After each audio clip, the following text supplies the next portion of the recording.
Bonjour tout le monde, bienvenue à toutes, bienvenue à tous dans ce nouvel épisode. Cette série, cette saga, une aventure sur Terre, bienvenue à tous les chercheurs de vérité, bienvenue à tous ceux qui cherchent du sens dans leur vie, ceux qui regardent la nuit les étoiles, se disent waouh, dans cet univers immense qui est peut-être multiple, est-ce que la seule raison d'être ici, c'est de faire tout ce qu'on nous a vendu comme étant la vraie vie, avoir une famille, des enfants, une belle maison, réussir financièrement, parfois prendre des vacances, passer tout ce temps au travail, dans cet état de stress, on l'a vu, c'est le sujet de nos derniers épisodes, on est vraiment sur ce mode survie, le mode stress, dans lequel nous sommes 70% du temps, c'est pas dingue. Les gens, la plupart des personnes dans nos sociétés occidentales passent 70% du temps en mode stress. Est-ce que c'est ça le sens de la vie? Se retrouver sous l'influence de ces substances chimiques du stress qui génèrent toutes ces maladies, ces troubles, ces dépressions, qui entraînent la colère, la haine, l'agressivité, la tristesse, la dépression, l'anxiété, le jugement, la culpabilité, l'impatience, la souffrance. Quand tu es sous l'emprise de ces substances chimiques du stress, et ça on le vit tous, ça fait partie de notre nature humaine, ben, en fait, tu vois le pire, t'envisages le pire, tu te prépares au pire, t'as l'impression, ou même t'es persuadé, que t'as un tigre qui est planqué là, et qui va te bouffer. Il n'y a plus que 3 options. Fuir, combattre ou se figer. Ça, on l'a vu. Le cerveau, le corps, sous mode stress, plus que 3 possibilités. Je dois survivre. Le reste, j'oublie. Je me sens séparé. Je suis conscient uniquement de mon environnement extérieur. J'oublie que je suis un créateur. J'oublie que j'ai la puissance de ressentir cette intelligence divine, créatrice en moi, que j'ai la possibilité de me connecter avec elle, de me connecter à elle, et par là de co-créer avec elle grâce à des pensées claires, le signal électrique de l'intention, et avec la charge magnétique de l'émotion élevée pour attirer ce que je veux créer grâce à ce champ électromagnétique que je génère. J'oublie que je suis un créateur, j'oublie à quel point mon monde intérieur influence, génère mon monde extérieur, l'effet miroir, qu'en me changeant intérieurement, je peux causer des effets sur le monde extérieur. J'oublie ça complètement. Je suis omnibulé par moi-même parce que je dois survivre. Et ça nous arrive tellement à tous. Et donc oui, la question c'est de se poser, waouh, 70% du temps. Et on le voit, tous ces gens dans nos sociétés, comment ça tombe à côté de nous. Je pense que c'est pareil pour vous, bien sûr. Toutes ces maladies, 90% des maladies aux États-Unis, dues à des facteurs liés ou en partie dus au stress, aggravés par le stress. Et on voit que ça tombe à côté de nous. Ces cancers, ces burn-out, ces dépressions, ces crises de panique, ces anxiétés. Waouh. Est-ce que c'est ça le sens de la vie? Courir toute la journée pour combler ce manque que chaque humain connaît en arrivant sur Terre. Pourquoi? Parce qu'en arrivant sur Terre, on attend l'amour inconditionnel. On vient de plus loin, on a vécu dans ce monde spirituel le fait d'être un esprit, la complétude. On a vécu une dimension qu'on ne peut même pas expliquer, qui nous fait vivre la non-séparativité. Et la non-séparativité, on l'a vu, on l'a répété, c'est l'amour inconditionnel. Si tu te sens pas séparé, tu te sens en amour, tu te sens unifié, tu te sens complet. Et cet esprit qui vient sur Terre, justement, qui se propose, on a pris ça comme hypothèse, toujours une hypothèse de venir sur Terre pour vivre justement la séparation, la dualité. On sait que c'est dur, waouh. On sait que c'est pas facile. Tous les jours, cette séparativité, ces souffrances, ces émotions de qualité difficile, désagréable, tel qu'on nous l'a enseigné en tout cas, quand tu ressens la peur, l'anxiété, c'est pas facile. Et donc, cet esprit que nous sommes qui s'est dit, tiens, pourquoi je viendrais pas sur Terre pour faire un stage, pour faire une expérience, pour explorer le monde de la matière, tomber dans la matière et peut-être ainsi pouvoir mieux me retrouver. En fait, je peux devenir conscient que je suis un tout, une union, une unité, la complétude. Comment je deviens conscient que je suis heureux? En expérimentant parfois la tristesse, parfois le malheur. Cet esprit s'est peut-être dit ça. Allez, je viens sur Terre. Ça va être chaud, ça va être dur. Waouh, mais ça va être tellement enrichissant. Je vais apprendre tellement de choses. En tout cas, c'est l'hypothèse que nous posons ici dans une aventure sur Terre, une aventure d'un esprit sur Terre. Et ça, encore une fois, pourquoi nous posons des hypothèses comme ça? On se le rappelle parce que ça donne du sens. Ça donne du sens, ça donne de la valeur à nos vies, ça donne de la motivation. Ça fait du bien de penser comme ça. Quand je me réveille le matin, je me dis, yes, mec, bienvenue, t'ouvres les yeux, bienvenue dans cette aventure sur Terre. Waouh, avec les réunions que j'ai aujourd'hui, les choses qui tournent pas aussi bien que je le voudrais. Mais bon, est-ce que tu peux prendre ça comme une aventure, comme une opportunité de te connaître, comme une opportunité d'évoluer, comme une opportunité de mieux t'embrasser? Tous ces challenges que nous envoie la vie. Et quand on voit la vie comme ça, waouh, ça donne beaucoup plus de force, de sens. Et on l'a vu, on l'a répété aussi. Ça, c'est Joe Dispenza qui le répète beaucoup dans ses séminaires. Et il explique que lorsque je suis capable de voir la vie, on est capable de voir la vie comme ce qu'elle nous amène, ces difficultés, comme des challenges, comme des initiations.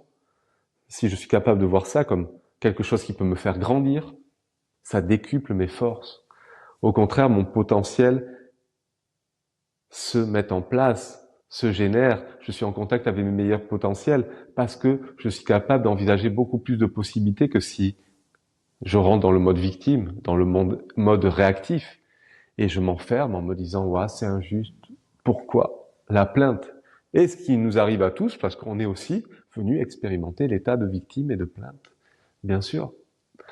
Donc, troisième partie de ce sujet particulier, sortir de l'état de survie, le mode survie, pour passer dans un état qui est beaucoup plus proche de notre nature, on va dire, j'allais dire élevée, spirituelle, divine. Après, c'est toujours compliqué d'emprunter des mots comme ça parce que pour certaines personnes, d'entendre divin, ça fait référence à Dieu, ça fait référence à ce qu'on nous a vendu, l'image du barbu là-haut avec sa table, sa tablette qui est en train de mettre des notes. Antoine, il a dit ça aujourd'hui, -3. Ah, il a fait ça, il a été gentil avec cette personne, +6. Est-ce que tu iras au paradis? Oui, non, on nous a tellement mis ça dans nos têtes. Et moi, je le vois, ouah, ça fait des années que je chemine, en tout cas que j'essaye.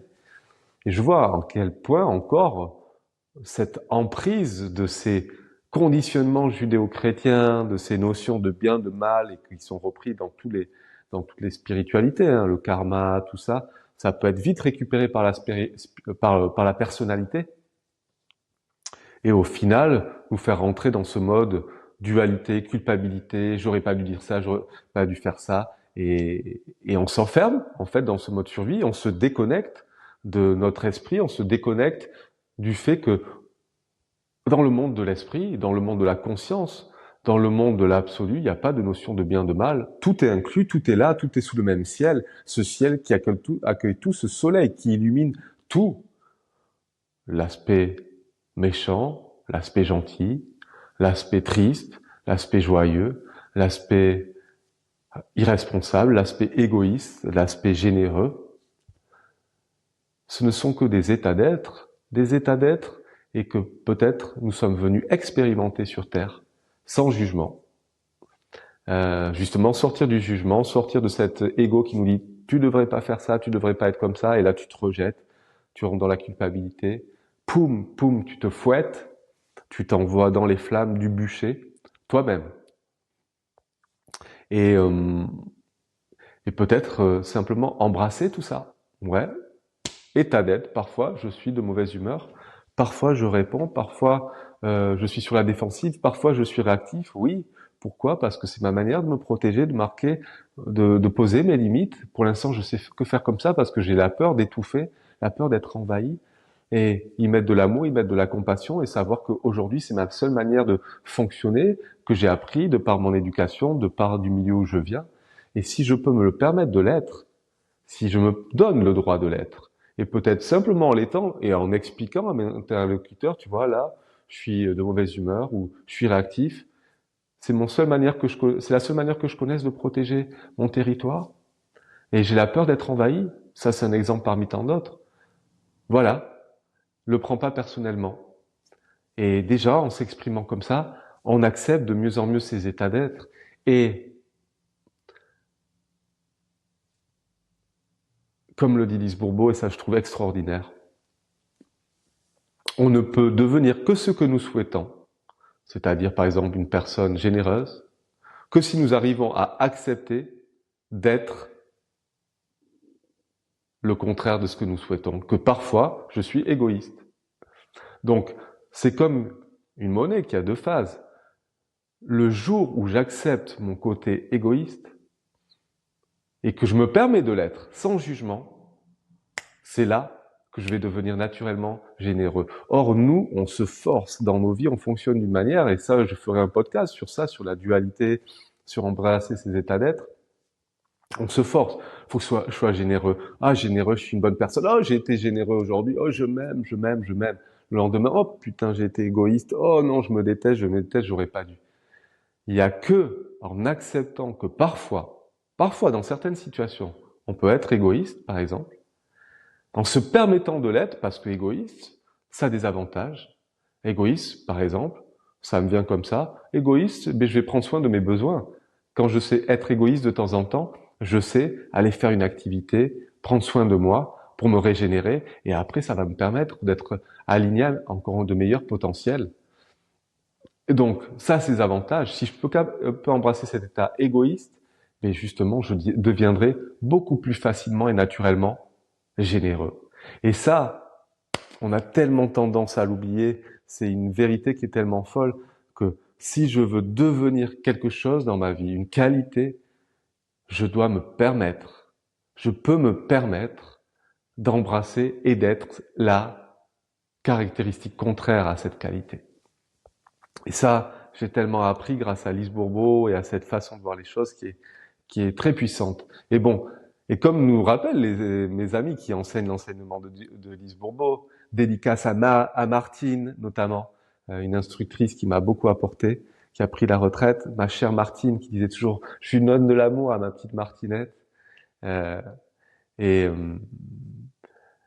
qui nous disait, j'ai perdu le film, me semble-t-il, euh, sur ces états d'être, qu'on peut se permettre de les embrasser. Bon, ça m'est perdu. C'est parti, ça reviendra.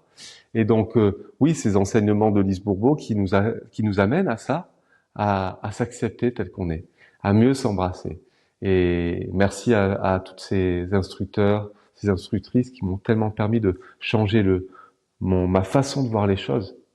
Alors que on peut vite tomber et on l'est beaucoup de nous, on se masque, on appelle ça un masque d'enseignement d'écoute ton corps, le masque du rigide conforme ou du rigide rebelle. Et le rigide conforme, par exemple, il veut tout faire de manière parfaite. Si je fais ça de manière parfaite, ah, là je m'aime, là je m'accepte, là je dois être sage, je dois être gentil, je dois bien faire mon travail, je dois bien tenir ma maison, rien ne doit être dérangé, je dois finir mon travail et pousser. Bref, tout ce qu'on se force, on s'exige de faire pour se permettre de se donner de l'amour. Et, euh, et là, on se rejette en fait. On se rejette dans cette partie qui peut être fainéante, parfois dans cette partie qui peut avoir besoin de prendre du temps pour soi, dans cette partie qui parfois n'est pas aussi parfaite que ces critères qu'on a posés lorsqu'on était enfant. Et ça crée beaucoup de rejet intérieur sur de nombreuses de nos parties. Et dans Écoute ton corps et dans d'autres enseignements, bien sûr, on apprend vraiment à devenir conscient de ces parties pour y mettre de la lumière dessus et les accepter et se permettre de choisir que parfois, aujourd'hui, tiens, je vais pas bosser, je vais être dans ma partie fainéante. J'assume je prends ma responsabilité, j'assume les conséquences parce que aujourd'hui, ça va peut-être me permettre de vivre les avantages de l'état d'être fainéant, de me reposer, de moins être sous pression, de reconstituer mes réserves, me régénérer, d'aller ou de rester sur mon canapé, peut-être une journée de temps en temps. Voilà. Donc, pour revenir à ce chapitre, à cette exploration du mode survie, on l'a vu et on a vu que waouh, c'est le troisième épisode dédié à cela. Je pensais en faire qu'un et il y a tellement de choses à lire et qui viennent et qui sortent et qui apparaissent là au fil de ce partage, là qui rentrent dans le flow, qui sont générés, je reçois aussi un peu d'inspiration, en tout cas d'être dans cet état de partage avec vous, dans cet état de cohérence. On a vu donc que le mode survie, c'est notre manière de fonctionner, ça nous rapproche beaucoup de notre nature animale. Et il n'y a rien de mal avec le stress. Heureusement qu'on a le stress, heureusement qu'on a ce mode survie, parce que parfois il est absolument nécessaire. On en a eu tellement besoin pour évoluer, pour nous habituer, pour nous adapter à tous ces changements. Et parfois, lorsqu'on a quelqu'un qui est réactif face à nous, on est en danger, on a besoin de ce stress pour décupler nos efforts. Et on sait aussi que le stress d'une certaine intensité, il peut être utile, il nous donne comme un coup de fouet, parfois on en a besoin pour rendre un travail, pour aller faire une prestation à l'oral, pour faire une compétition, pour faire des choses où il faut se dépasser un petit peu nos limites. Il y a un bon stress. J'ai pas énormément d'informations là-dessus, mais on sait, aux États-Unis, ils l'appellent E-stress, U-stress, je crois que ça s'écrit E-U-2-S, stress, et c'est ce bon stress. Maintenant, on a vu que si je reste tout le temps sous stress, là, je me dirige tout droit vers la maladie, je suis en train d'épuiser toutes les ressources de mon corps, toute mon énergie, euh, et là, j'ai plus de ressources à l'intérieur pour me régénérer, pour la croissance, pour prendre soin de moi. Donc, je vais pas reprendre parce que je pense que on l'a bien vu, on l'a bien exploré toutes ces caractéristiques du stress. On a vu dans le deuxième épisode sur le stress comment sortir de l'état de stress, par l'acceptation, c'est-à-dire simplement en devenant conscient que je suis sous stress et en me permettant de l'observer, de deux, l'accepter, de l'accueillir en moi et de trois, décider si je continue comme ça parce que ça peut avoir des avantages ou si je choisis une autre partie pour avancer. Et le tout, c'est d'avancer en adéquation avec ces grandes intentions que je me suis posées. Donc, je peux tout utiliser, toutes les parties peuvent être utilisées pour justement donner du sens et avancer vers ces grandes intentions que je me suis posées. Et là, on devient vraiment le maître de sa vie, le conducteur. On a parlé du bus, du navire de sa vie, qui navigue vers ce port qui est cette destination qu'on s'est donnée. Et ça peut être simplement, en tout cas moi ça l'est, des intentions spirituelles, de devenir un être qui vit plus dans l'amour, qui vit plus dans la joie, qui vit plus dans la paix, et qui peut générer ça autour de lui et qui peut inspirer les autres à le faire grâce à des formations, en étant au service ou simplement grâce à des conversations ou simplement en l'étant soi-même. Parce que lorsqu'on l'est, ça apporte un effet de présence aux personnes autour de nous, mais on sait que ça influence le champ de conscience collective autour de nous. Et ça, selon certaines approches spirituelles, c'est peut-être ce qu'on a de plus fort à faire.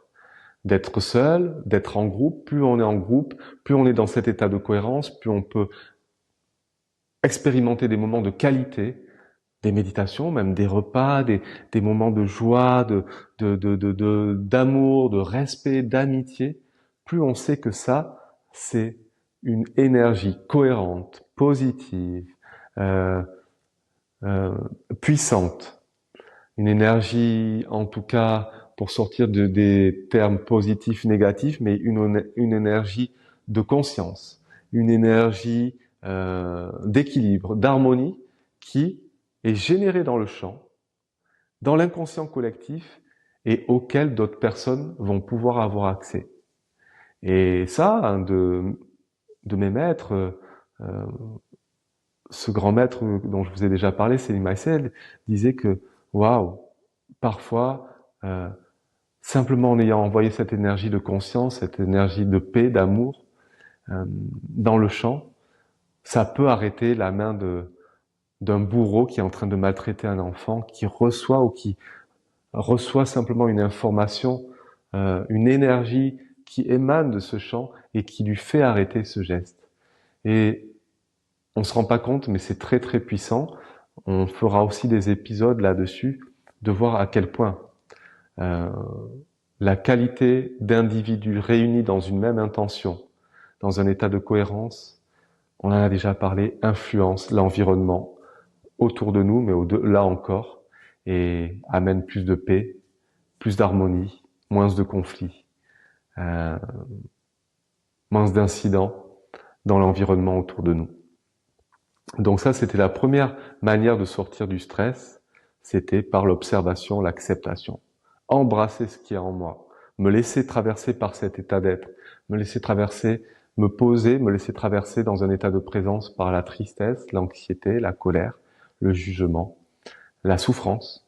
Et quand j'arrive vraiment à la embrasser, à lui permettre d'être là, que je l'accepte, dans une acceptation sans chercher à la changer, l'accepter simplement par le fait qu'elle soit là. Si elle est là, c'est qu'elle a le droit d'exister. Tout a le droit d'exister. Tout ce qui existe, existe. Donc, fait partie du tout, fait partie de l'univers, comme nous sommes une partie du tout, comme je suis une partie du tout, je suis ce tout, et je peux tout embrasser. Simplement lui permettant d'être là, waouh! Il y a quelque chose qui se fait. Sans l'intention de vouloir la changer, et on sait que cette énergie d'acceptation et d'amour, au lieu de créer de la résistance, ouais, il y a la colère, ah, cette colère, je veux pas la avoir, je résiste, je résiste, je résiste. Qu'est-ce que ça crée? Encore plus de résistance. Ce à quoi on s'oppose persiste. Ce à quoi on résiste persiste. Par contre, si je sais l'accepter, là, les deux mains, une pousse, l'autre se retire. Ça crée beaucoup plus un état d'acceptation et de conciliation.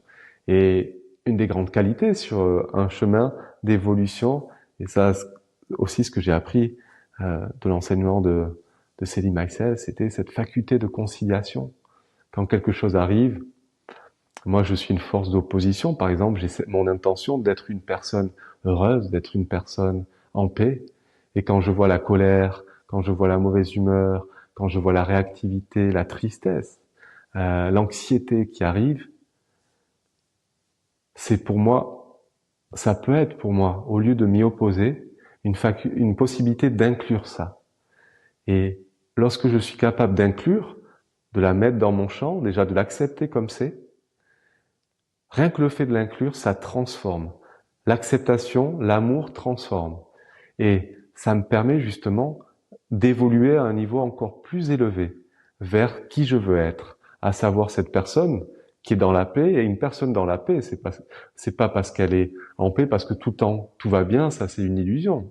Puisqu'on est sur Terre, il y a toujours des challenges, des défis. Non, une personne en paix, elle sait être en paix avec sa colère, avec sa tristesse, avec ses limitations, avec ses souffrances. Et là, force d'affirmation, force d'opposition, conciliation. Et là, je peux devenir vraiment m'entraîner petit à petit, et je pense que c'est le chemin d'une vie ou de plusieurs, mais à devenir cette personne grâce à ces forces d'opposition, ces challenges, ces défis, ces initiations que m'envoie la vie pour justement encore mieux cheminer vers la personne que je veux vraiment être. Sortir du stress par la conscience, par l'acceptation et la responsabilité, ça ce sont les 3 étapes fabuleuses de l'enseignement de Lise Bourbeau. Conscience, acceptation, responsabilité. Et on l'a vu, la deuxième technique, une technique simple qui nous permet d'équilibrer notre système nerveux autonome, la cohérence cardiaque, qui nous permet d'appuyer à la fois sur la pédale d'accélérateur, sur la pédale de frein, d'équilibrer notre respiration. J'inspire sur 4 temps ou 5 temps, j'expire sur 5 temps. Là, mon cœur commence à battre de manière cohérente, alors que mon cœur était incohérent jusqu'à présent. Ma respiration disharmonieuse. C'était comme l'océan, moi qui habite là, à à 3 minutes. J'ai cette chance extraordinaire d'habiter à 3 minutes de l'océan, ici, dans cette région extraordinaire du Pays Basque. Et comme quand l'océan, vous voyez ces vagues, ces tempêtes, ça c'est notre cœur, notre cerveau en état de survie, quand on ne fait que appuyer sur l'accélérateur, la pédale d'accélérateur. Et ces vagues qui sont incohérentes, notre cerveau qui est disharmonieux, et la cohérence cardiaque nous permet justement de retrouver de la cohérence. On envoie un signal à notre corps, ah, tout va bien, t'es en sécurité, t'inquiète pas, là, c'est pas la peine de stresser, il y a plus de dinosaures, de T-Rex en train de te poursuivre, amigo, tout va bien, tu peux redescendre. Ça envoie un signal clair, conscient, à notre cœur, qui bat de manière harmonieuse. En ressentant la gratitude, ce qui amplifie la cohérence cardiaque, en nous relâchant plus de 1300 substances chimiques qui ont pour effet de le régénérer. Notre cœur commence à battre de façon harmonieuse, qui envoie une information à notre cerveau. Notre cerveau commence à se détendre. Il y a plus de neurones dans notre cœur que dans notre cerveau. Et l'information envoyée par notre cœur à notre cerveau est, dans ce sens, plus importante que celle envoyée du cerveau à notre cœur. On a un outil extraordinaire à notre disposition, avec une intelligence magnifique, l'intelligence du cœur dont on entend souvent parler. Lorsque mon cœur est cohérent, il informe tous les organismes de mon corps. Tout va bien, les gars. Vous pouvez vous régénérer. Vous pouvez vous reposer. Là, c'est le bon moment. Fini la lutte. Fini la fuite. Là, vous pouvez digérer. Là, vous pouvez vous reproduire. Là, vous pouvez prendre du temps pour vous. Fabuleux outil, simple, puissant. J'ai vu des vies changer. J'ai suivi des formations sur la cohérence cardiaque. J'ai rencontré des gens qui sortaient d'états d'anxiété profond, d'états de dépression, qui en appliquant ne serait-ce que 3 fois par jour, 5 minutes la cohérence cardiaque, avaient complètement changé. Non seulement quand je vis la cohérence cardiaque, je commence à toucher la gratitude, la reconnaissance, l'appréciation, la joie, déjà sur le moment, je suis en train de reconditionner mon corps à ces émotions, au lieu de cultiver tout le temps les émotions de la tristesse, de l'anxiété, de la préoccupation, de la colère, de la frustration. Et je suis en train de cultiver, comme un jardinier, là, cultive des tomates, moi, ces substances chimiques, là. Je suis en train de les cultiver. Et si tous les jours, je suis capable de changer régulièrement ces émotions pour plus de paix, de sérénité, d'amour, de compassion, d'appréciation, de confiance, alors je suis en train de cultiver de nouvelles substances chimiques dans mon corps. Et ça devient ma nouvelle réalité, si bien qu'en le faisant régulièrement, ça devient de plus en plus facile. Si bien qu'en le faisant régulièrement, au lieu de me lever comme tous les matins déprimé, sans envie d'aller vivre la vie, de plus en plus je me lève avec un sentiment de sérénité.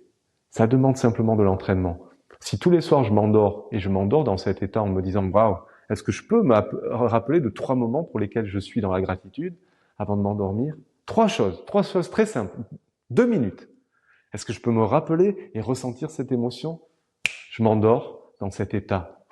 Je glisse dans le sommeil, dans cet état de gratitude. Je suis en train de générer ces substances chimiques qui sont en train d'informer mon corps, qui sont en train de devenir ma nouvelle réalité.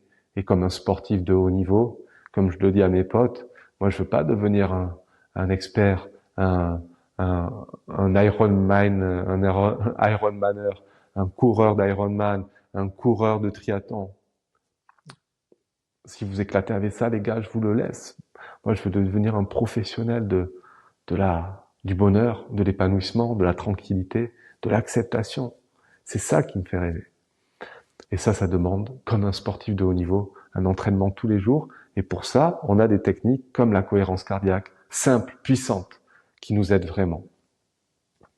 Voilà comment je comprends, encore une fois, pourquoi j'arrive pas à finir le sujet que je me suis donné. Ça fait déjà une demi-heure que je suis en train de tchatcher.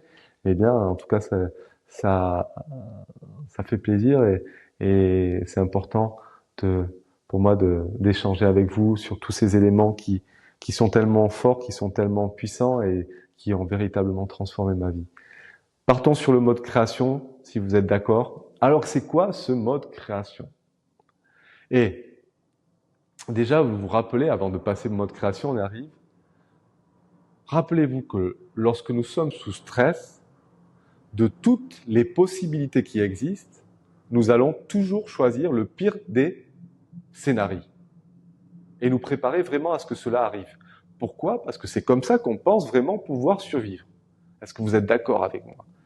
Quand tu es sous stress, on l'a vu, le T-Rex derrière, pédale d'accélérateur, et t'envisages le pire. Tu te focalises sur ton environnement, un endroit où aller, où te réfugier, c'est de là que le danger vient. Tu te focalises sur ton corps est en danger, vite, faut le sauver.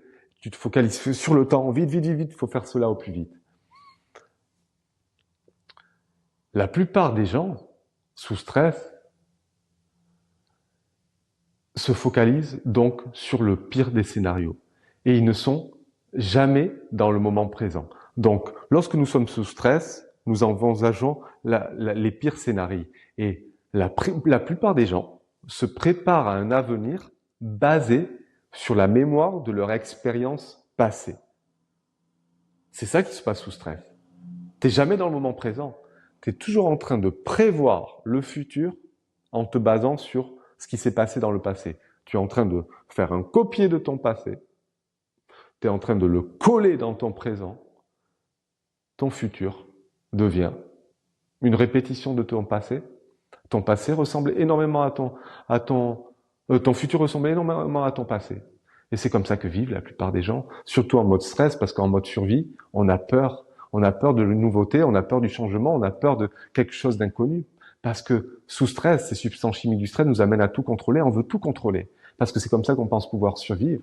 Vous vous rappelez de ça?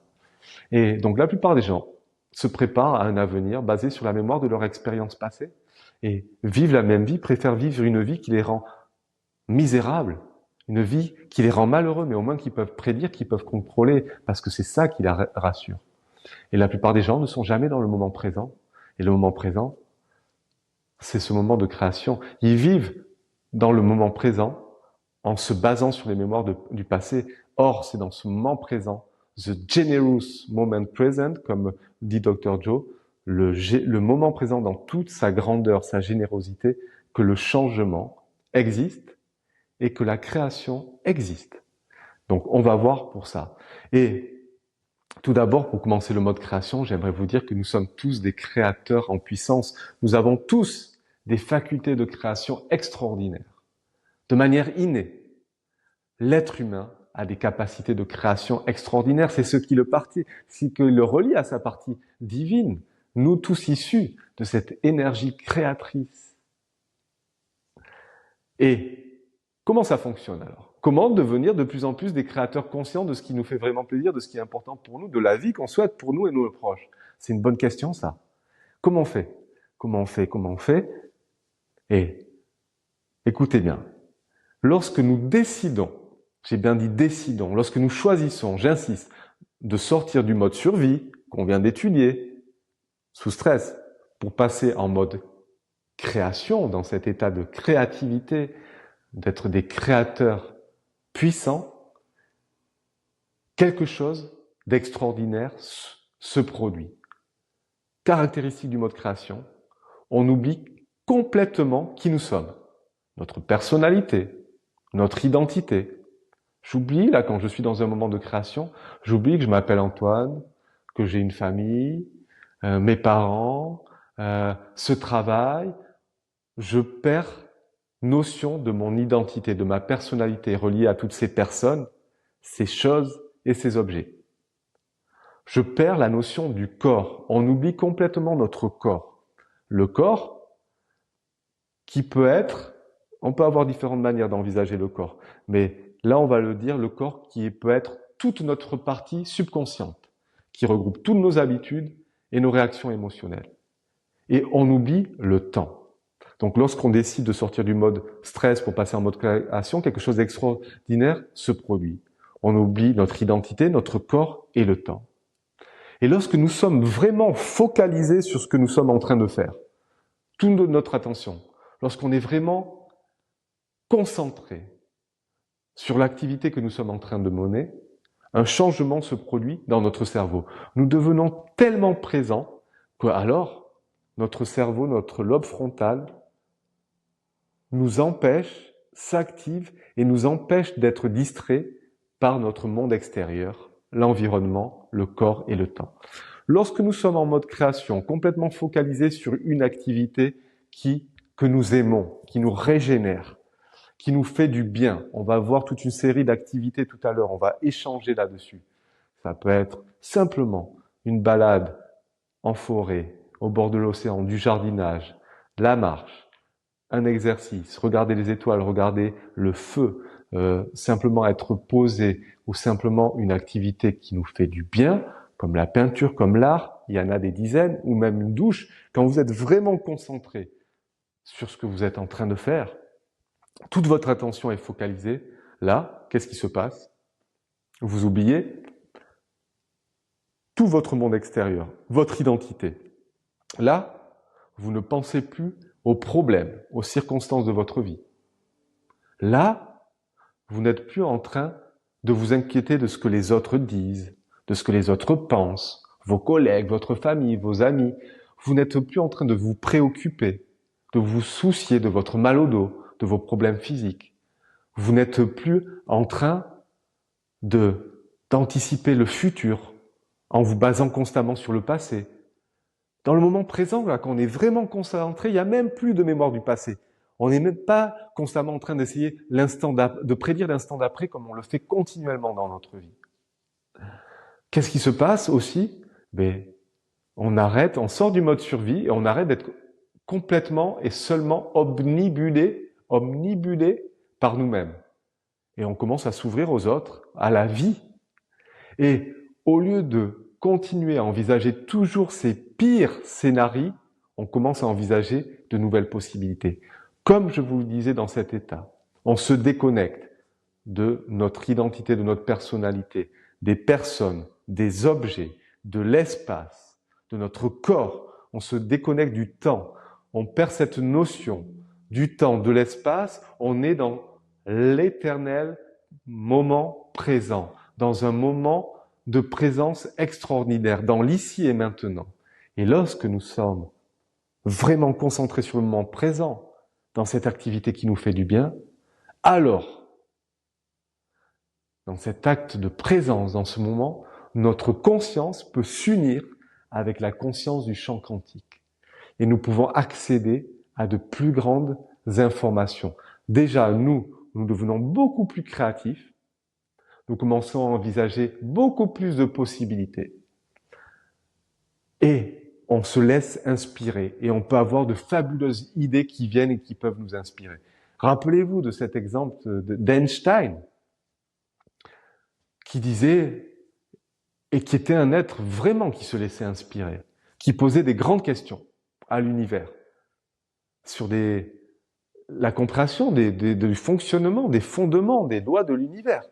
Et en posant ces questions, Einstein, c'est ce que j'ai vu, c'est ce que j'ai lu, a priori Einstein posait des grandes questions et ça lui arrivait régulièrement de se mettre dans un état un petit peu de rêve, un petit peu en tout cas, de tranquillité, à regarder le ciel, à être ouvert, complètement relaxé, en connexion avec l'environnement autour de lui, avec la vie, avec le moment présent. Dans cet état, vous savez qu'on peut avoir lorsqu'on est en train de regarder un coucher de soleil, en train de regarder une fleur, la nature, des enfants qui jouent, ou quand on est en train de jouer ou se baigner, ou toutes ces activités que vous avez déjà pratiquées parce qu'on les a tous fait, où on est là, on est connecté au moment présent. Et là, bim, Einstein, et c'est pas le seul, c'est loin d'être le seul, Tesla fonctionnait comme ça aussi, de ce que j'ai compris,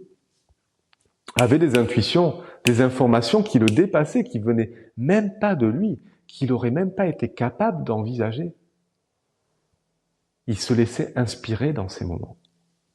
Et ça, c'est le mode création. Et on peut s'en servir, non pas pour comprendre les lois de l'univers, même si ça nous intéresse ici en tant que chercheur de vérité, mais pour créer son avenir.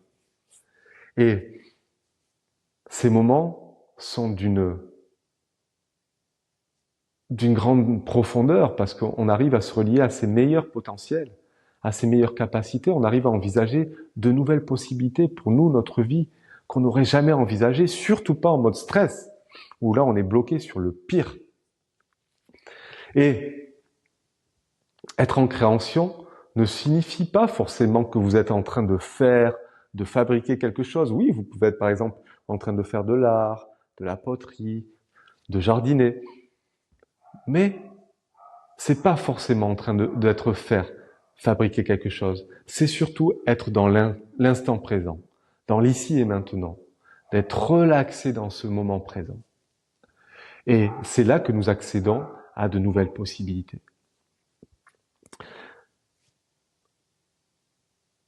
D'ailleurs, il existe, nous avons tous ce potentiel, je vous le disais, nous avons tous ce potentiel inné de création.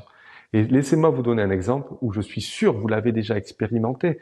Et là, on est en train de voir que on fait des choses déjà de manière innée, sans les valoriser, sans y mettre de la conscience.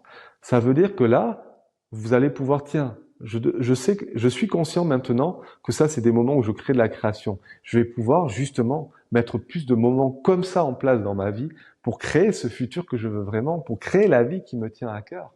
Et par exemple, laissez-moi vous donner un exemple très simple. Vous êtes sur l'autoroute en train de conduire votre voiture. Et bien souvent, on est bien dans notre tête et qu'est-ce qu'on fait? On pense, quand on est en mode survie, à résoudre tous les problèmes de notre vie.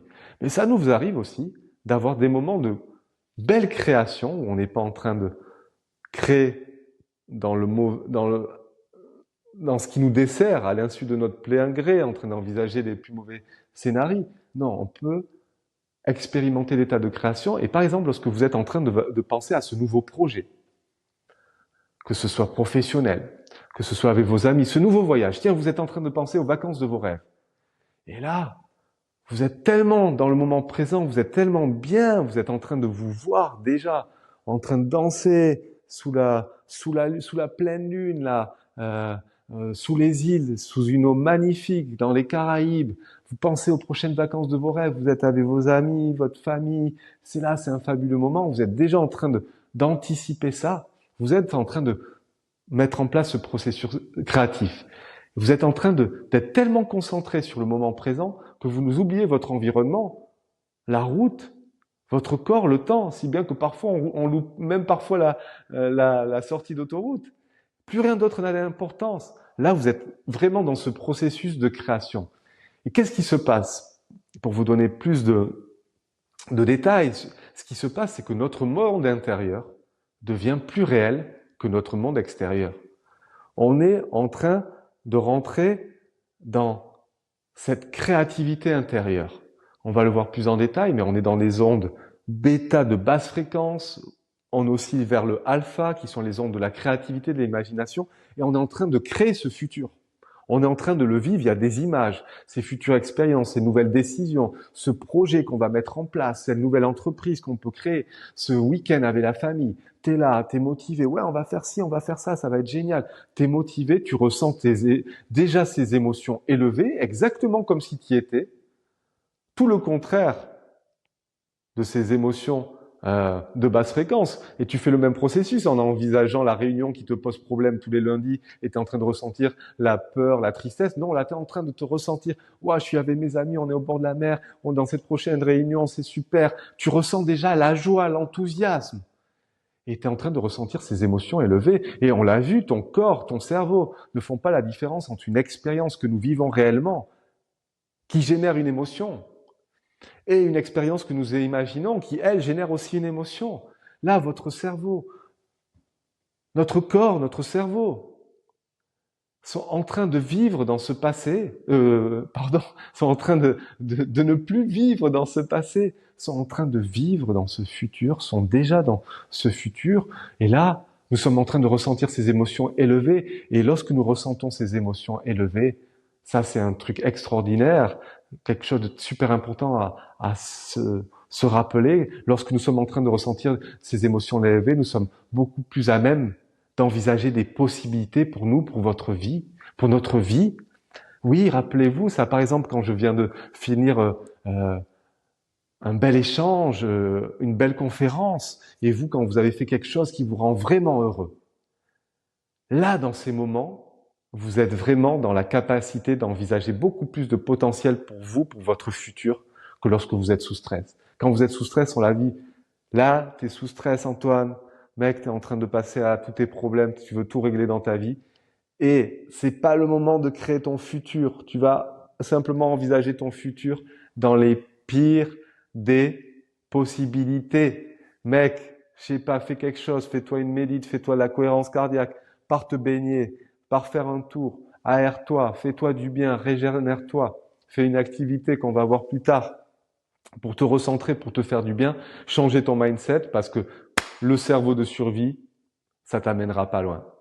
C'est pas le moment d'envoyer cet email, c'est pas le moment de prendre cette décision financière, c'est pas le moment de prendre cette décision au niveau relationnel. Non, change ton énergie, change ton mindset et mets-toi dans cet état de création, reviens. Et là, lorsque tu as fait ça, waouh, cet état est béni parce que on est beaucoup plus productif, beaucoup plus créatif, on est beaucoup plus dans cette propassion d'imaginer. Et là, pour vous dire justement, c'était un exemple pour vous dire qu'on le fait déjà tous, que vous êtes tous capables d'y accéder et que on va faire des méditations aussi sur la création où on se détend, où on ferme les yeux. Tout d'abord, on revient à nous, on va accepter, accueillir la réalité qui est en nous, détendre, accepter ces parties qui peuvent être plus souffrantes, qui peuvent être plus, qui demandent plus d'intention parce que plus reliées à la peur. Et une fois que ça s'est fait, on détend notre corps, on se relaxe. Et là, on va pouvoir commencer à créer notre futur. Tiens,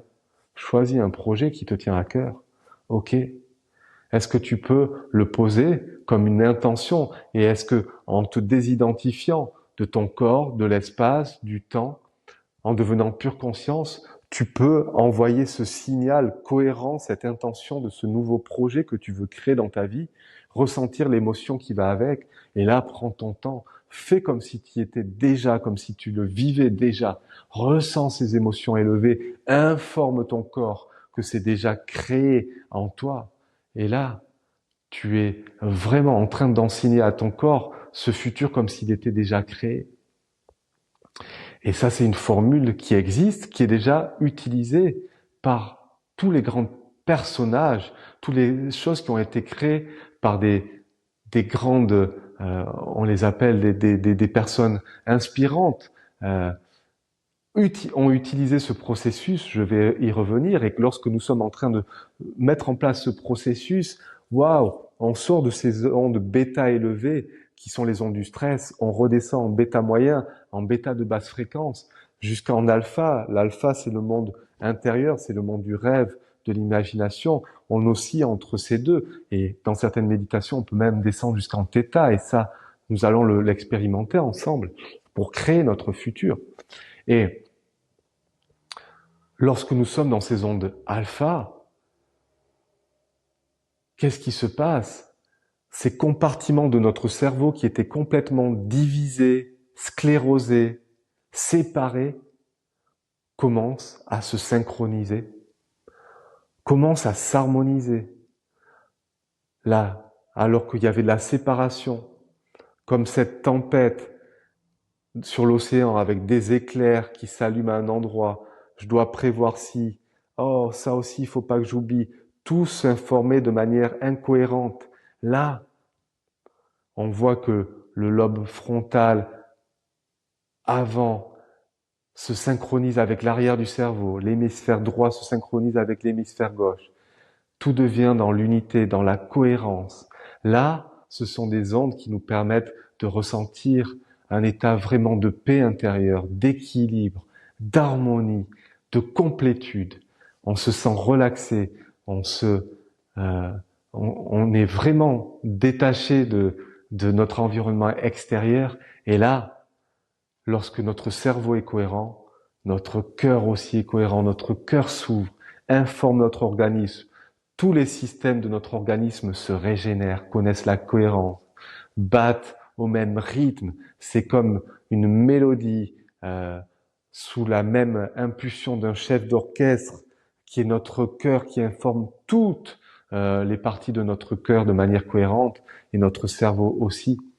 Ces ondes de basse fréquence, et notamment ces ondes alpha, puis θ, les ondes alpha sont les ondes de l'imagination, sont les ondes de la création qui nous permettent d'être beaucoup plus créatifs, inventifs, imaginatifs, de rêver, d'envisager de nouvelles possibilités qui nous permettent aussi d'assimiler beaucoup plus d'informations, d'apprendre quelque chose de nouveau.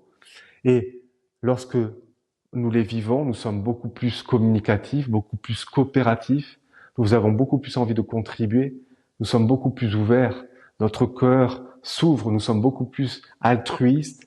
Et là, dans une communauté, dans une famille, dans une entreprise, dans une société, quand les gens sont comme ça, il y a beaucoup plus d'harmonie, beaucoup plus d'équilibre, les gens se soutiennent, les gens ont envie de partager, les gens ont envie de contribuer, de travailler entre eux. Et c'est ça qui nous maintient vraiment dans cet espace de vitalité, de régénérescence. On le voit que dans les zones bleues, ces zones où les gens vivent le plus longtemps, quels sont les grands facteurs, au-delà de la nourriture, au-delà de leur environnement, qui les maintient les plus en vie? C'est cette faculté de coopérer ensemble.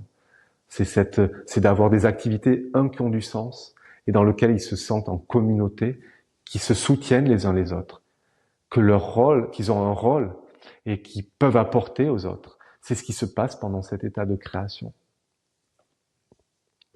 Et cet état de création est extraordinaire. Quand je suis dans cet état de création et que je commence à envisager mon futur, à créer le futur qui me tient vraiment à cœur, tiens, dans 5 ans, qu'est-ce que j'aimerais faire? Où est-ce que j'aimerais être? Tiens, j'aimerais créer la maison de mes rêves. Tiens, ce nouveau voyage, ce nouveau projet, ou même courir, là. Pour certains, c'est courir un marathon. Et la mode création va nous amener à réaliser ces projets beaucoup plus facilement. Là, qu'est-ce qui se passe? Je suis en train d'envisager la nouvelle version de moi-même. Ce moi que je suis, qui est en train déjà d'accomplir, de réaliser ce qui me tient vraiment à cœur. Là, je suis en train de me déconnecter, de laisser dans le passé ces mémoires du passé. Je suis en train de dépasser ma vieille personnalité, mon vieux moi, qui est connecté toujours aux mêmes pensées, ces mêmes pensées qui génèrent toujours les mêmes choix, ces mêmes choix qui entraînent toujours les mêmes comportements, les mêmes actions, ces mêmes comportements, ces mêmes actions qui produisent toujours les mêmes expériences. Ces mêmes expériences qui génèrent les mêmes émotions, ces mêmes émotions qui influencent exactement les mêmes pensées. Je suis en train de me déconnecter, de dépasser le passé, ces mémoires du passé. Là, je suis en train de me relier à une nouvelle version de moi-même. Ce moi que je vois déjà dans mes méditations ou dans un état où simplement je suis là, centré et j'imagine mon futur, même dans ma voiture, où je me vois devenir cette nouvelle version de moi-même qui est en train de créer cette entreprise, qui est en train de créer de nouvelles relations, qui est en train de vivre une nouvelle relation amoureuse, qui est en train de construire la maison de mes rêves, qui est en train de voyager, qui est en train de vivre ce qui me tient vraiment à cœur, qui est en train de vivre beaucoup plus de vie, d'harmonie, de paix, de santé en moi.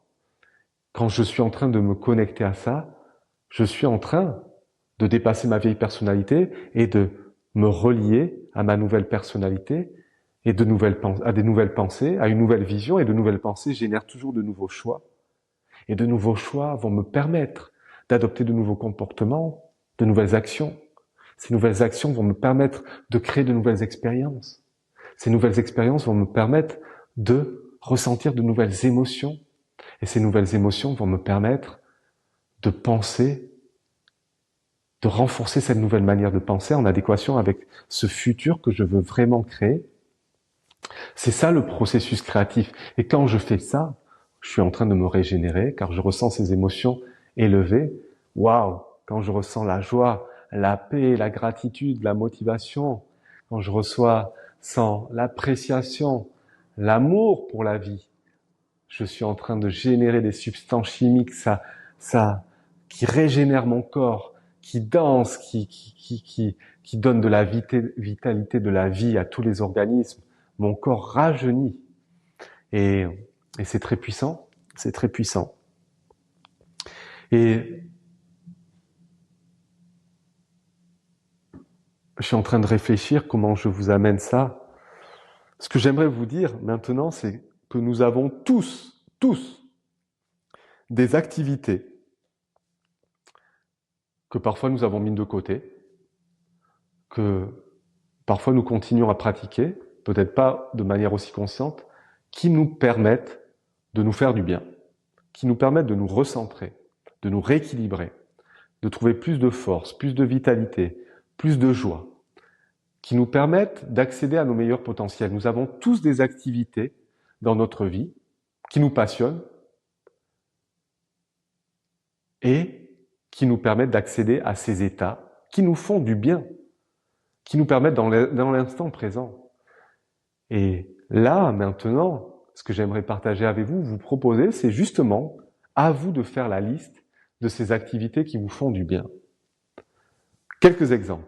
Ça peut être simplement de l'art, la danse, la peinture, la poterie.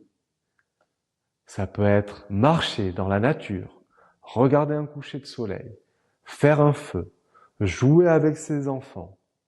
Ça peut être nager, ça peut être faire du golf, faire du théâtre. Ça peut être prendre une douche chaude, prendre un bain chaud ou un bain froid.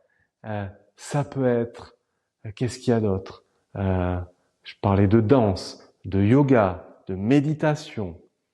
Toutes ces choses qui vous font du bien, où vous êtes là, quand j'y suis à bloc. Je suis plus en train de penser à mes soucis. Bien sûr, ça revient. Mais le fait d'être vraiment concentré sur ce que vous êtes à faire, vous vous régénérez. Vous faites un espace. Vous êtes en train de sortir de ce mental toujours en train de tourner, toujours en train de prévoir, d'appuyer toujours sur la pédale d'accélérateur. Là, même si vous êtes en train de vous activer, d'appuyer sur cette pédale d'accélérateur, mais c'est vraiment différent que l'état de survie, l'état de stress où on essaye de résoudre toujours des problèmes. Donc, prenez le temps de noter ou de prendre en conscience ces activités qui vous régénèrent. Il y en a plein, il y en a des tas. Écoutez un podcast. Le soir, ça peut être au lieu de regarder un film qui vous fait peur ou qui vous frustre ou une émission qui vous met hors de vous, ça peut être simplement regarder un documentaire, qui vous inspire sur les fabuleux potentiels qu'il existe dans l'être humain ou des biopics. Moi, j'adore regarder des gens qui sont partis de rien, qui ont créé leur rêve. Ça m'inspire, ça me donne de la foi, ça me donne de la motivation. Ça peut être ça. Pour moi, j'ai une liste d'activités comme ça et je sais que lorsqu'il y a des matins, je me réveille comme chaque être humain et ça va pas, je suis déprimé. Je sais que je peux faire, par exemple, je peux partir en forêt. J'ai une forêt qui est pas trop loin. Je me mets une méditation spécifique et là, pendant une demi-heure, trois quarts d'heure, une heure, je marche en écoutant cette méditation. Et pendant cette méditation, je deviens la personne qui me tient vraiment à cœur. Lorsque j'ai fini cette heure, je suis une personne complètement différente de celle qui a commencé. J'aime la personne que j'ai été quand j'ai commencé, il n'y a aucun rejet. J'aime celui qui a décidé d'accepter qu'il était dans cet état et qui a accepté de faire une activité pour prendre soin de soi. Et après, je me sens tellement différent que, j'ai changé mes lunettes. Je suis passé des lunettes de la détresse, de la tristesse, aux lunettes où je vois la vie sous un autre œil, le monde sous un autre œil. C'est très puissant. Donc, pensez à ça. C'est vraiment des activités qui vont vous être d'un grand secours. Après avoir fait ça, je vous demande une chose. Comment vous sentez-vous lorsque vous vivez ces activités? Comment vous sentez-vous? Et simplement, ça nous permet de mettre plus de conscience. Tiens, moi, quand je vais jouer au golf, quand je vais me baigner dans l'océan, je joue pas au golf, mais pour ceux qui le font, ou quand je vais me baigner dans l'océan, pour ceux qui dansent, ou pour ceux qui jardinent, cultivent leur potager, je sais pas moi, il y a plein de choses. Tiens, lorsque je prends ce temps pour moi, comment je me sens quand je le fais? Plus joyeux, plus en paix, plus relaxé, plus détendu. Ok.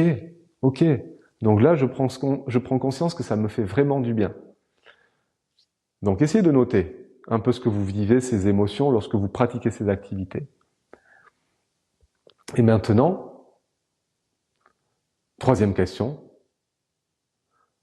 comment pouvez-vous vous proposer de mettre en place dans votre semaine plus d'activités dans votre agenda si occupé afin de passer dans ce mode qui vous fait du bien, qui vous régénère, qui vous rééquilibre.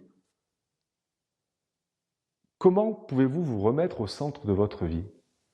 Et ça, c'est faire preuve d'une hygiène de vie. Comment je peux m'occuper de moi? Et je vois déjà l'ego qui pointe. Ouais, mais si tu penses qu'à t'occuper de toi, tu n'es qu'un sale égoïste. Tu penses à toi avant les autres. Et on le sait que on a toute cette croyance très forte qui nous a été mise dans notre cerveau. Et chez certaines personnes, cette croyance est très vive. Mais que dites-vous que le fait que vous prenez soin de vous, que vous vous régénérez, que vous prenez soin de votre énergie, de votre bien-être, est-ce qu'après vous n'allez pas beaucoup être plus capable d'être attentif aux autres, de leur apporter ce dont ils ont besoin, d'être présent. Et le plus beau cadeau qu'on puisse faire aux personnes que nous aimons, c'est leur faire cadeau de notre présence, de notre attention. Vous remarquerez que dans le monde dans lequel on vit, tout le monde cherche à capter notre attention. Cette faculté d'être présent, si vous êtes régénéré avant, si vous avez pris soin de vous, vous allez être beaucoup plus à même de la donner.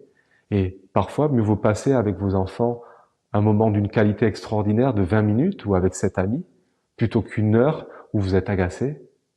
Est-ce que vous êtes d'accord avec ça? Et parfois, et ça c'est très dur aussi de se le faire rentrer, moi j'essaie de me dire, Antoine, tu as une nouvelle méditation à faire ou un nouveau webinaire à construire là, tu as 3 heures. Dans 3 heures, il faut que tu aies fini. Pression, truc, j'y arriverai pas, c'est jamais assez, waouh, je commence à me maltraiter, être exigeant, à me mettre des gros coups de pied aux fesses.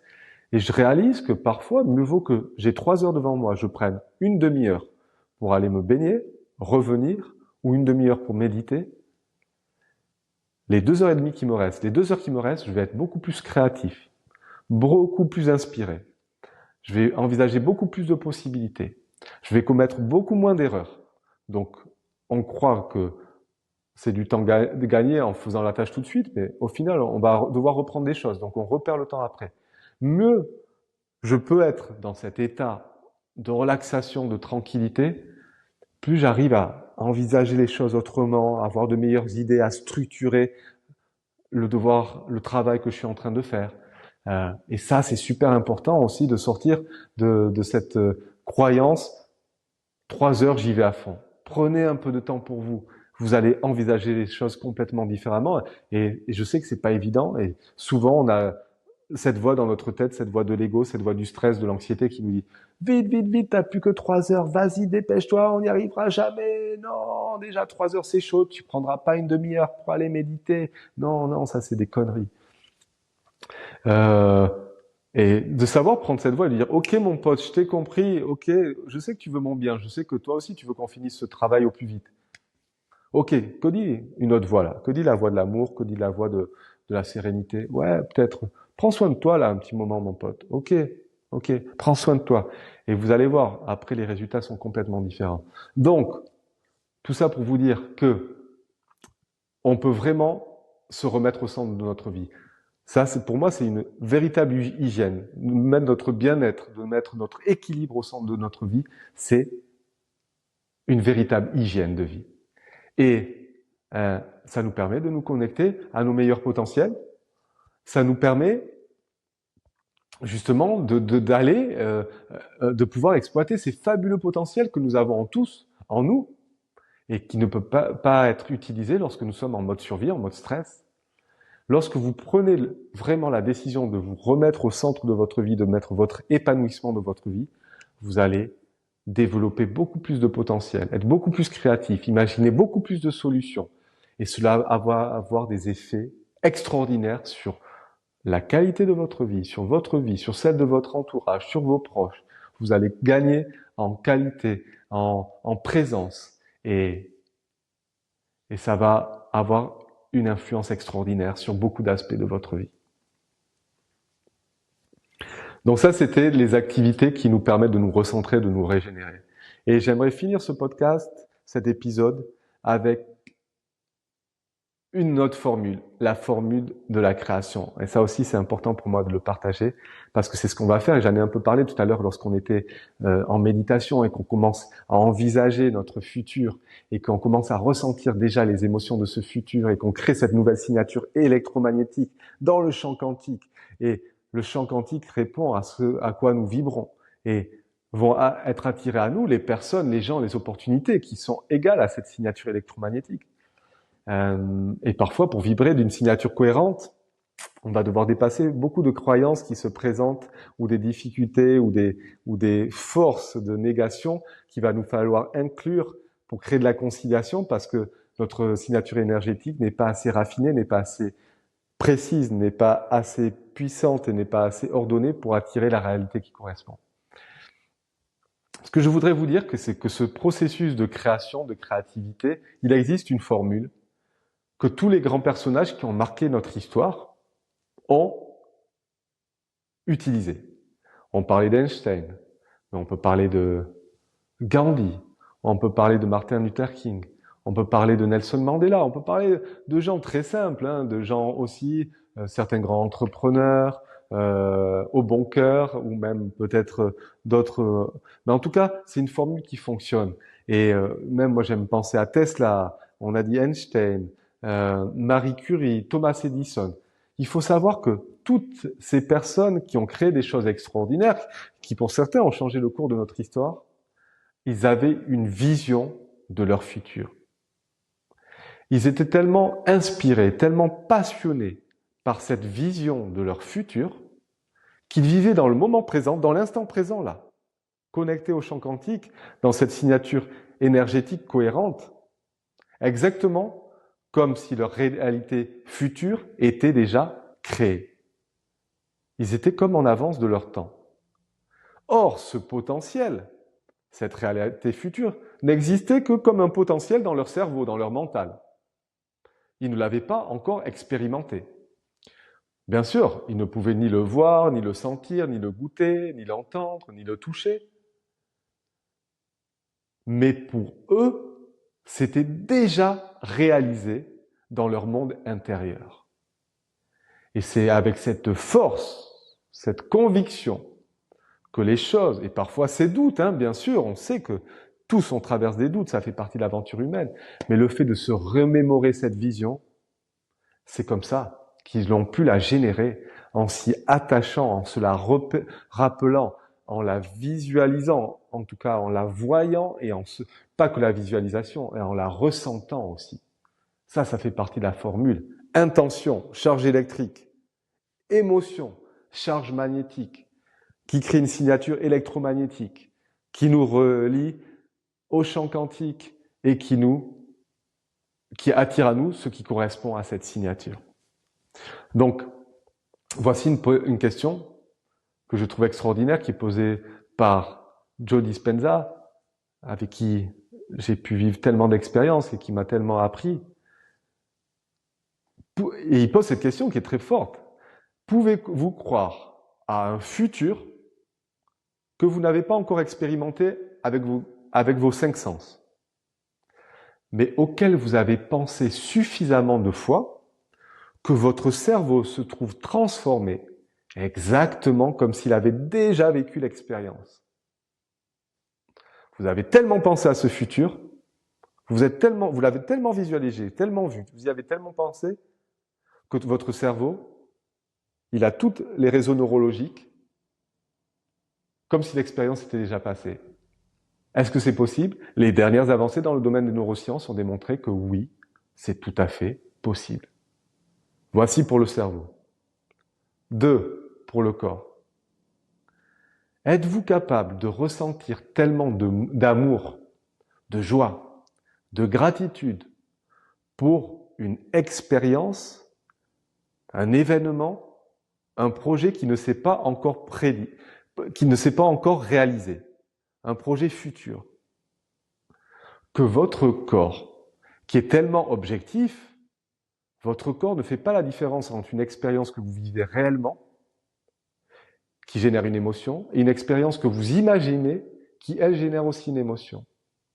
Que votre corps est persuadé, qui vit dans l'instant présent, cette future réalité. Il est persuadé qu'il est dans l'instant présent en train de vivre ce futur que vous êtes en train de projeter dans votre cerveau.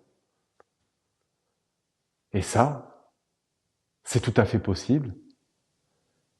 Lorsque vous êtes en train de faire cela, vous êtes d'accord avec moi, que vous êtes en train de ressentir en avance les émotions de ce futur que vous souhaitez vraiment vivre. Quand on fait cela, on est en train de ressentir ces émotions de qualité. On est en train d'activer de nouveaux gènes. Nous sommes en train de reconditionner notre corps à ces émotions de notre futur, avant même que cela existe.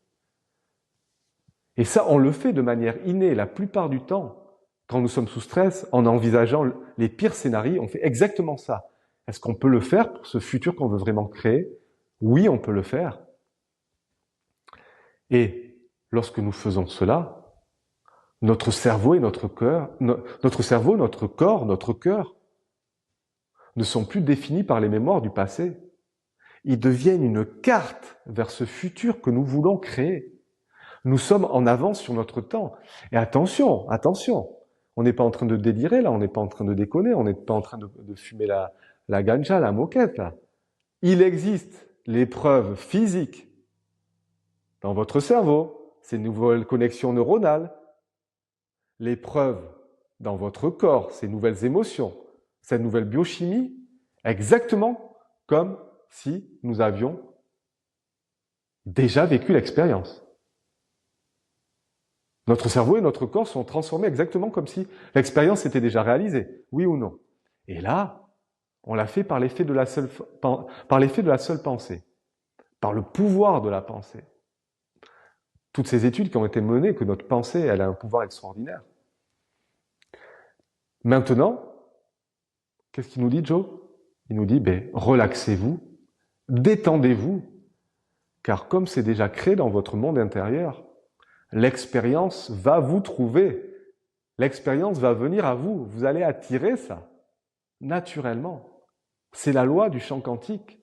Ça va vibrer, l'expérience va venir à vous parce que vous vibrez déjà cette signature électromagnétique. Mais cela va arriver, attention, d'une manière à laquelle vous ne vous y attendez pas. Pourquoi? Parce que si vous pouvez le prévoir, il s'agit du connu, du familier. Il n'y aurait rien de nouveau, rien d'inconnu. Cet événement, quand il va venir, ça va vous surprendre, ça va chambouler votre monde. Ça va vous faire réaliser que tous ces changements que vous avez faits dans votre monde intérieur, sur vos pensées et vos émotions, ont généré cet événement dans votre monde extérieur, ont produit cet événement, ont causé cet événement dans votre monde extérieur. Lorsque nous pouvons faire le lien entre tous ces changements que nous faisons intérieurement, pensées, émotions, signature énergétique qui se compose de nos pensées et d'émotions, quand nous pouvons faire le lien entre ça, ces changements intérieurs, et ce que nous vivons dans le monde extérieur, ces événements que nous générons par l'intention et l'émotion, alors nous pouvons prendre contact, nous pouvons prendre conscience de notre potentiel créateur. Waouh, si je l'ai fait une fois, qu'est-ce que j'ai fait? J'ai attiré cette nouvelle relation, cette nouvelle maison, ce nouveau travail, cette nouvelle rencontre. Je l'avais imaginé dans mon fort intérieur, je me suis projeté, je l'ai vécu, je l'ai expérimenté. Je suis en train de ralentir parce que j'ai mon portable qui déconne là. Je l'ai projeté. Et là, c'est venu à moi. Là, je prends conscience de mon potentiel créateur. Oui, je suis un créateur en puissance. Et si je l'ai fait une fois, qu'est-ce que ça veut dire? Ça veut dire que je peux le refaire encore et encore. Et ça s'appelle révéler ses potentiels créateurs. Et il n'y a personne, en tant qu'être humain, qui dispose de l'attirail, de tout l'attirail, du cerveau, l'attirail au niveau de nos neurones neurologiques, au niveau de notre corps, de nos émotions, qui soit assez spécial pour être exempt de cette possibilité de création. Et ça, c'est super important de comprendre que nous avons tous des potentiels créateurs extraordinaires en nous. Et pour terminer, nous allons avancer au fur et à mesure de ce podcast. Waouh, comment je peux créer la vie qui me tient à cœur, en tout cas des événements, en tout cas des nouveaux projets, et devenir cette personne que j'ai envie vraiment de devenir. J'ai un potentiel extraordinaire avec ma pensée et mon corps qui ne font pas la différence entre une expérience que je vis réellement et une expérience future que je suis d'ores et déjà en train d'imaginer. Et là, quand je l'ai suffisamment vécu, je me suis suffisamment entraîné à la visualiser, intention à la ressentir, je vais attirer l'émotion à moi. Si tous les matins dans ma méditation, je fais un processus où je me vois devenir cette personne que j'ai envie d'être, joyeuse, heureuse dans ma nouvelle maison, dans mon nouveau travail, pam, pam, si je donne ces informations claires, si je suis capable dans ma vie d'accueillir les défis, les résistances, comme des possibilités d'évolution, un jour ou l'autre, j'ai ce futur qui vient à moi. Ça sera peut-être pas exactement de la manière dont je pensais à la base, mais ça va arriver d'une manière ou d'une autre. Le champ quantique va répondre à mon intention si je suis capable de dépasser ce qui me limite, tous les schémas de croyances qui vont à l'encontre de ces rêves. Un jour ou l'autre, la vie va m'amener ce que j'ai posé comme intention. Ça sera peut-être pas exactement comme je l'ai prévu, même si beaucoup de fois, ça l'est. On voit des gens qui manifestent leur maison de leurs rêves, qu'ils ont vu sur un catalogue, qu'ils ont découpé, qu'ils ont mis dans leur méditation, qu'ils ont découpé sur du papier, sur un catalogue. Ils sont concentrés, ils ont rêvé d'être dans cette maison. Ils se retrouvent à acheter et à se rendre compte 2 mois plus tard ou 1 an après que c'était cette maison sur laquelle ils avaient médité, alors qu'il existe des milliers de maisons à la vente sur le marché. C'est dingue. Il y a tellement d'histoires comme ça de ouf. Pour conclure, 1h15 qu'on enchaîne là, comment ça se passe? Comment fonctionnent la plupart des gens dans notre monde? La plupart des gens, c'est la manière normale, on a tous été conditionnés comme ça, pour fonctionner. On n'est pas dans notre pouvoir créateur. La plupart des gens, comment ils pensent? Ils se disent, attends, alors ouais, lorsque je serai riche, ah, si j'étais riche, lorsque je serai riche, yes, me voici de retour après un petit problème technique qui m'a bien challengé en me demandant si tout allait être enregistré, en envisageant les pires scénarios. Je me suis dit, ah ouais, mec, là, t'es en train de rentrer dans le mode survie. Attends, applique un petit peu ce que t'es en train de compter, pose-toi, bois un peu d'eau, on va repartir dès que possible. Et content d'être de retour parmi vous pour justement parler de la fin de cet état de création. Qu'est-ce que l'état de création et comment ça se passe, la création au niveau quantique?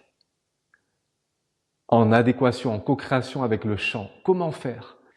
Tout d'abord, comment nous avons été conditionnés? Comment vivent la plupart des gens? Ça, c'est sur cette terre, aujourd'hui, dans cet espace-temps, on fonctionne de cette manière. La plupart des gens pensent, attends, ouais, quand je serai riche, je me rappelle, je me faisais la vieille blague, ah si j'étais riche, quand je serai riche, je me sentirai libre. Quand je vivrai cette nouvelle relation, alors là, je me sentirai aimé. Quand j'aurai ce nouvel emploi, cette nouvelle carrière, alors là, je me sentirai confiant. Quand je serai guéri, alors là, je me sentirai épanoui, heureux. Quand je voyagerai, je me sentirai serein. Bref, ça c'est l'ancien modèle de la réalité, de la cause à l'effet, qui nous a conditionnés à attendre que quelque chose se produise à l'extérieur de nous, afin de nous sentir différemment à l'intérieur. Et lorsque nous nous sentons différents intérieurement, nous portons alors toute notre attention sur ce qui a causé ce changement, cette transformation intérieure, ce qui nous a permis de vivre cette nouvelle émotion. Et cet événement extérieur s'appelle un souvenir. Nous avons créé une mémoire. Ça, c'est l'ancien modèle de la réalité, le modèle newtonien de la réalité où tout est prévisible. Je vais chercher à revivre d'autres événements similaires pour ressentir les mêmes émotions. C'est quoi le modèle quantique de la réalité? Le modèle quantique de la réalité, lui, au contraire, consiste à causer un effet. Ce qui signifie que quand je me sentirai suffisamment abondant, digne, alors de nouvelles opportunités financières se présenteront à moi. Quand je me sentirai suffisamment confiant, alors une nouvelle carrière me sera proposée. Quand je serai suffisamment en amour avec moi-même, alors je rencontrerai une nouvelle relation amoureuse ou de nouvelles relations amicales. Ah, quand je serai suffisamment épanoui, heureux, alors la guérison pourra se produire. Ça, c'est le modèle quantique de la réalité qui consiste à causer un effet. Et pour cela, nous devons être capables de faire ressentir à notre corps les émotions qu'il vivra avant même que l'expérience ne se produise.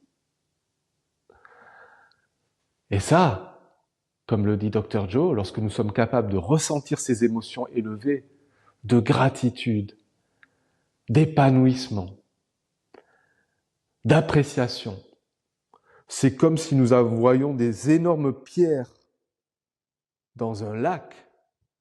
Vous savez, quand une pierre atterrit dans l'eau et que ça fait ces vagues tout autour, c'est comme si nous envoyions dans le champ quantique un signal fort, puissant, cohérent.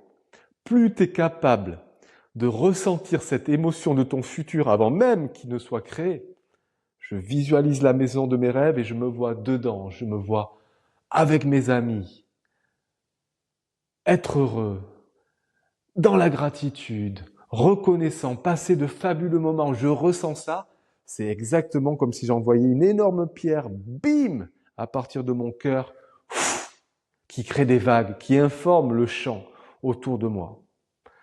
Et ces vagues sont porteuses de cette intention et vont attirer à moi cette réalité dans ce champ quantique. Et si cette réalité ne se produit pas, je l'ai expliqué, c'est que j'ai encore des schémas de pensée qui font que ces vagues ne sont pas assez cohérentes. Simplement que je vais devoir m'atteler à déconstruire pour adopter des croyances en adéquation avec cette réalité que je veux créer. Et ça sera peut-être pas de la manière que je l'imagine, sûrement pas d'ailleurs, même si parfois ça l'est. Ça, c'est le modèle quantique de la réalité qui consiste à causer un effet. Et ça, c'est passé du matérialisme à l'immatérialisme, d'une réalité définie par nos 5 sens à une réalité au-delà des sens. Et ce que je peux vous dire, j'ai fait de nombreux séminaires, mais que ça soit avec Dr. Joe ou d'autres, que des milliers, des centaines de milliers de personnes à travers le monde, des personnes ordinaires comme vous, comme moi, réalisent des choses extraordinaires, créent de nouveaux projets, se guérissent de troubles, de maladies, se réconcilient avec leurs proches, vivent de nouvelles relations, créent de nouvelles entreprises, connaissent l'abondance financière, trouvent l'amour, font preuve d'une créativité extraordinaire dans leur métier, voyagent à travers le monde, créent tout plein de projets qui ont du sens pour eux et qui ont du sens pour les autres, simplement parce qu'ils ont compris comment cela fonctionne. Et ça, c'est ce que nous allons voir aussi dans ce podcast, vous amener dans des méditations où justement on est capable d'expérimenter cela. Comme je vous l'ai expliqué, je crois que c'était en début, je me rappelle plus maintenant, mais d'être dans une méditation où pam, je me désidentifie de ce monde tridimensionnel, je porte toute mon attention sur l'espace, sur cette réalité au-delà de mes 5 sens. Je deviens conscience. Une conscience dans le champ quantique, je m'unis au champ quantique. Quand je deviens ce champ quantique, ça veut dire que je deviens la conscience du tout. Là, je peux envoyer des informations précises, je peux envoyer un signal puissant qui est celui de mon intention, ce que je veux, et la charge magnétique qui est celui de l'émotion qui va attirer l'événement à moi. C'est comme ça que ça se passe. C'est comme ça que les dernières avancées en termes de méditation se font et que des gens arrivent à créer des choses extraordinaires en étant vraiment cette conscience qui embrasse le champ quantique et qui co-crée avec lui, d'attirer ce potentiel à soi et qui arrive de manière complètement incongrue, imprévisible. Et pour l'avoir vécu, pour avoir créé des choses comme des projets de champs solaires quand je travaillais dans les énergies renouvelables, comme avoir créé aussi ma relation amoureuse que je vis maintenant, simplement en la ressentant et en me sentant tellement complet, comme si je l'avais déjà réalisé, que le jour où j'arrête de le vouloir, c'est là que se présente la relation, en devenant une personne qui, il y a quelques années, était incapable de retransmettre à l'oral, qui s'est vu dans ses méditations devant plusieurs dizaines de personnes et qui aujourd'hui retransmet des séminaires. Tout ça, ça m'a permis d'évoluer, de créer une nouvelle vie, une nouvelle réalité, des choses que j'aurais jamais été capable de faire jusqu'à présent. Et pour terminer, j'aimerais vraiment partager avec vous le fait que lorsque nous sommes dans cette posture de méditation, lorsque nous devenons cette conscience, lorsque nous ressentons que nos ondes cérébrales descendent, passent du bêta à alpha, à theta, parfois à gamma, mais lorsque nous sommes dans ces ondes relaxées, que là, tous les compartiments de notre cerveau commencent à s'harmoniser comme dans une symphonie mélodieuse où tous les compartiments produisent cette symphonie de manière cohérente, de manière synchronisée, que notre cerveau connaît cet état de synchronisation.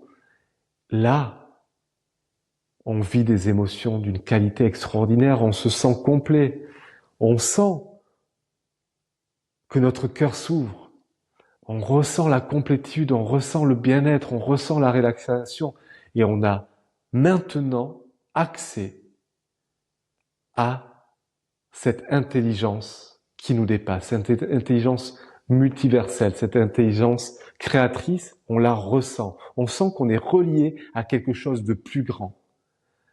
Là, le cœur s'ouvre. Dans beaucoup de cas, des larmes peuvent couler sous les joues. Et là, on vit un moment de connexion, puisqu'on n'est plus du tout dans la séparativité. On a l'impression que ça y est, du fait que notre cerveau est en complète cohérence, que ces différentes zones du cerveau soient dans l'unité, l'harmonie, la cohérence, on se ressent nous-mêmes dans cet état. Et là, on se rapproche tellement de notre vraie nature, de cette nature qui embrasse tout, où il n'y a plus de séparation, de cette nature qui est semblable à de cette intelligence universelle, de cet espace infini, éternel qui regroupe tout, où il n'y a plus de séparativité, et on expérimente l'amour, on expérimente l'unité. Et lorsque cette intelligence est universelle ou cette intelligence créatrice, on peut l'expérimenter, qu'on la ressent tout en nous. C'est comme si elle devenait partie intégrante de nous. Et lorsqu'on la ressent, on peut vivre, expérimenter ses qualités, ses caractéristiques. Et on est en train d'informer notre corps, notre cerveau, de la nature de cette intelligence. Et là, son amour pour la vie devient ce que nous ressentons. Sa volonté se rapproche de notre volonté. Son amour, simplement, c'est comme si nous le ressentions et comme si nous avions l'occasion de l'informer à notre corps et de l'expérimenter. Et lorsqu'on vit ces moments d'extrême complétude, de lâcher prise, qu'on arrive à s'abandonner à cette intelligence, waouh, on vit quelque chose de très profond, de très particulier, une sensation qui est à la fois au-delà de tout ce qu'on a toujours vécu, mais qui est à la fois très familière, qui est une sensation d'unité, de complétude. Et là, c'est magique parce que lorsqu'on finit une méditation, on pourrait, moi ça m'arrive de toucher de temps en temps ces états, je pourrais mourir dans le moment présent tellement je me sens être aligné à tout, tellement être complet, tellement être bien, que là, je peux simplement être dans l'instant et c'est fabuleux. Et ce qui se passe, c'est que notre cœur s'ouvre. Notre cœur s'ouvre. Nous arrêtons d'être focalisés simplement sur nous-mêmes. On a l'impression d'être tellement complet qu'on ne désire plus rien. Et dans cet état de complétude, on commence à s'ouvrir beaucoup plus aux autres, à être généreux, à voir les autres avec beaucoup plus de compassion quand ils n'ont pas forcément eu accès à ça. Et on veut leur faire goûter à ça, et en donnant, en partageant, parce que comment désirer autre chose quand on a le sentiment qu'on a déjà tout, qu'on est complet? Et ça, c'est des moments extraordinaires que je pose l'intention là, avec l'émotion élevée, de vous amener à vivre, à expérimenter, partager avec vous des méditations que je vais mettre en place, prendre le microphone pendant ces sessions et pouvoir vous guider à vivre ça. Voilà pour ces belles intentions. Et j'espère que cet épisode vous a plu. J'espère que, en tout cas, cet épisode vous a donné quelques informations, quelques graines qui vous font du bien, qui vous permettent d'envisager la réalité d'une nouvelle manière, qui vous permettent de vous donner plus de sens, parce que lorsqu'on commence à s'entraîner, et ça c'est un reconditionnement, à voir la vie de cette manière, elle prend tout son sens. On a envie de se lever le matin, on a envie d'aller créer. Les challenges qui se proposent à nous, on sait que c'est la vie qui nous les envoie pour se rapprocher encore mieux de ce qui nous tient vraiment à cœur. Que c'est simplement des signaux pour nous dire, attends, là t'es peut-être pas autant aligné pour atteindre ce que tu arriverais, ce à quoi tu voudrais arriver. T'as encore des trucs à transformer, t'en prends conscience, une manière de penser, une croyance que tu remets à sa juste place. Et t'avances comme ça jusqu'à que la vie t'amène à expérimenter ce qui te tient vraiment à cœur. Et comme il est dit dans beaucoup de chemins, tu te rends compte que finalement c'est pas l'objectif, c'est le chemin le plus important. Pourquoi? Parce que ça te permet d'être cette personne qui embrasse la vie, cette personne qui sait saisir la vie à bras le corps, qui sait accepter les challenges, qui sait accepter les défis et qui sait devenir une personne qui continue, une personne qui apprend à s'aimer, une personne qui apprend à vivre, à embrasser la vie, à laisser cette énergie d'amour, de vie, de joie nous traverser et à devenir de plus en plus semblable à elle. Voilà les amis, ce que je voulais partager avec vous. On a fini, on a réussi, mission accomplie, sortir de l'état de survie pour passer en mode création. Et c'est tout ce que je vous souhaite en termes de conclusion, de manière très simple, de simplement être conscient, je suis en état de survie. Je suis en train d'appuyer sur la pédale d'accélérateur. Je m'en rends compte. Est-ce que je peux prendre un instant simplement, sans me juger, parce que c'est humain, pour faire une activité, une pratique qui me permet d'en sortir? Comment je peux repasser plus facilement en mode création, activité, cohérence cardiaque, méditation? Là, je peux être connecté à mes meilleurs potentiels, voir la vie complètement différente. Et ensuite, comment je peux pousser encore plus loin ce mode création grâce à des méditations, des pratiques qui me permettent d'être dans un état de cohérence, d'alignement tel que je commence à co-créer ma vie avec le champ quantique, à générer cette signature énergétique cohérente dans le champ. Et le champ qui répond à ce que nous vibrons. Je vous souhaite une magnifique aventure avec peut-être de nouvelles idées, de nouvelles prises de conscience, qu'elles soient belles. Et je vous dis à très bientôt pour de nouveaux partages. Merci à tous, merci à toutes.